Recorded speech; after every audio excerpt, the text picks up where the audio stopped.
বাহ, তাজা তাজা ফলও বেছো দেখি। যাক, তা আঙ্গুর কত করে? একদম 300 টাকা। বাপ রে, আর আপেল? একদম 400 টাকা। দাদা রে, খেজুর? 500। তা ওই রে। অনেকক্ষণ ধরে আপেল টাপেল বেচতে পারতাছি না, এমনি না বেচলে তো পয়সা যাইবো।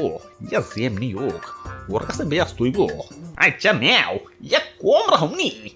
এখানে কি আছে? বড়ই দিয়ে ইফতার করেন না কেন? আঙ্গুর লাগবে কেন? আপেল লাগবে কেন? আর কিছু নাই আমাদের দেশে? পেয়ারা দেন না, সব কিছু দেন, প্লেটটা ওইভাবে সাজান। হাই হাই রে, এরা তো ব্যবসায় লাল বাতি জ্বলাইব। দাদু, বন্ধ করে লাভ নাই কা, হুই না লাগছি। দাও, বড় আর পেয়ারা দাও। টিভিটা চালিয়েই বলছে, আপেল টাপেল তো বেচতে পারতাম। বাহ, তাজা তাজা ফলও বেছো দেখি। যাক, তা আঙ্গুর কত করে? একদম 300